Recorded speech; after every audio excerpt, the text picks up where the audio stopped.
अस्सलाम वालेकुम, मैं हूँ इकरा और आप सब लोग देख रहे हैं किचन विद इकरा नईम। आज की हमारी बहुत ही मज़ेदार सी और ज़बरदस्त रेसिपी है।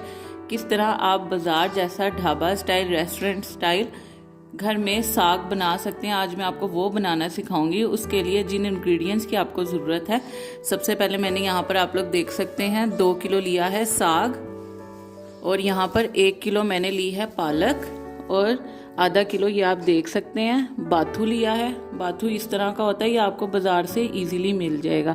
अब सबसे पहले हम इसकी कटिंग करेंगे और उसके बाद इसको हम बॉईल करेंगे। ये आप देख सकते हैं मैंने साग, बाथू और पालक को, तीनों चीज़ों को आप देख सकते हैं अच्छी तरह एक जगह कट कर लिया है। ना मैंने इतनी बारीक कटिंग की है और ना इतनी मोटी कटिंग की है, ये आप देख सकते हैं। अब हम इसे बॉईल करेंगे, यानी कि अब हम इसे उबालेंगे जब तक कि ये गल ना जाए। जो डंठल हमने इसमें काटे हुए हैं इसके, वो जब गल जाएंगे तो इसका मतलब कि ये बॉईल हो चुकी है। ये अब आप देख सकते हैं मैंने इसे उबलने के लिए रख दिया है। जैसा कि मैंने आपको बताया है कि जब तक इसके अंदर ये आप देख सकते हैं इस तरह के जो हम कटिंग करके इसमें डालेंगे डंठल जो इसके साथ पत्तों के साथ लगे होते हैं, जब तक कि ये गल ना जाए तब तक हमने इसे उबालना है।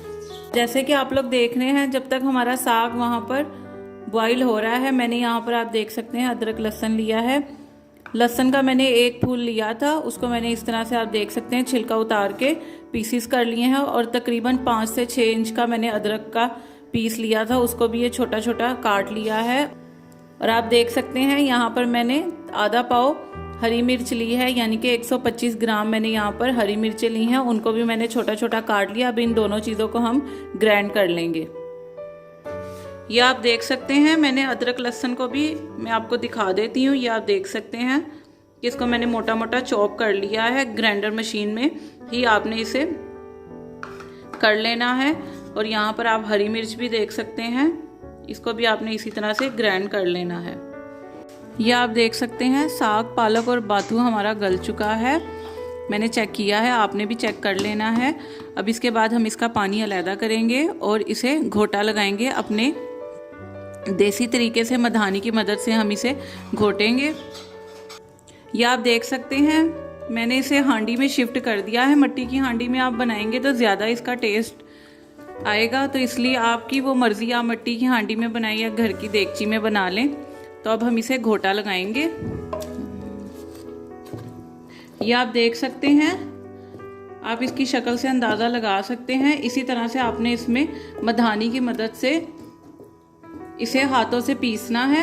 ये आप देख सकते हैं सेम इसी तरह ही आपने करना है। अब हम इसमें अपने बाकी के मसाला जात शामिल करेंगे। जो मैंने, ये आप देख सकते हैं जो मैंने हरी मिर्चें पीसी थी, आधी हरी मिर्च हम इसमें डाल देंगे। आधी हरी मिर्च हम इसमें डालकर इसे मधानी की मदद से इसमें पीसेंगे। फिर देखेंगे अगर हमें हरी मिर्च सही लगी तो ठीक है, नहीं तो हम ये बाकी की भी डाल देंगे। अदरक लहसुन, ये आप देख सकते हैं अदरक लहसुन के भी मैंने 2 हिस्से कर लिए थे। आधा अदरक लहसुन हम इसमें शामिल कर देंगे और आधे अदरक लहसुन का हम इसमें तड़का लगाएंगे। 2 टेबलस्पून हम इसमें नमक शामिल करेंगे। ½ टीस्पून हम इसमें हल्दी शामिल करेंगे। अब हम इन सब चीज़ों को मधानी की मदद से पीसेंगे ताकि यकजान हो जाए, इसी का टेस्ट डेवलप होगा।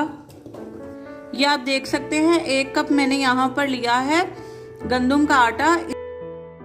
इसमें हम थोड़ा सा पानी शामिल करके इसका एक मिक्सचर बना लेंगे।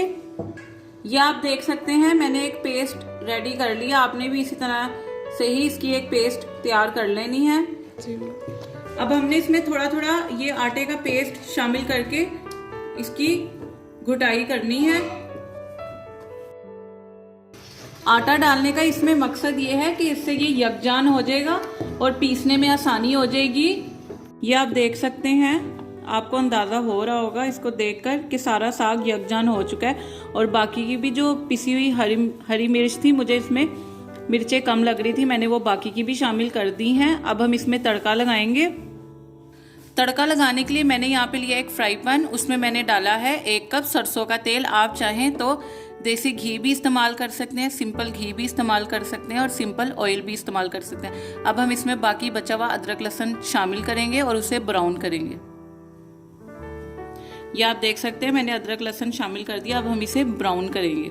आप देख सकते हैं अदरक लहसुन ब्राउन हो चुका है। अब हम इसका तड़का लगाएंगे साग में। तो अब हम साग में तड़का लगाएंगे। ये आप देख सकते हैं मज़ेदार हमारा सरसों का साग तैयार हो चुका है। आप इसकी फाइनल लुक देख सकते हैं। और जब आपने इसकी सर्विंग करनी है तो ऊपर आप 1 से 2 चम्मच मक्खन डालकर इसकी सर्विंग कर सकते हैं। और अगर आपको मेरी ये रेसिपी पसंद आई है तो इसको ज़्यादा से ज़्यादा शेयर करें, लाइक एंड कमेंट करें और मेरे चैनल को सब्सक्राइब करें और बेल आइकन के बटन को प्रेस करें ताकि आपको मेरी हर नई आने वाली वीडियो बआसानी मिल सके। और मुझे अपनी दुआओं में याद रखें। और ये मैंने बहुत ही आसान तरीके से आपको साग बनाना सिखाया है कि किस तरह आप ढाबा स्टाइल, रेस्टोरेंट स्टाइल और जिस तरह गांव में साग तैयार किया जाता है वो मैंने आपको सिखाया है। इसके साथ मैं आपको इंशाल्लाह मकई की रोटी बनाना भी सिखाऊंगी, जो कि हमारे पंजाब में सरसों के साग के साथ मकई की रोटी खाई जाती है, कॉम्बिनेशन है। तो वो भी मैं आपको इंशाल्लाह सिखाऊंगी। और मुझे अपनी दुआओं में याद रखें। ओके, टेक केयर, अल्लाह हाफिज।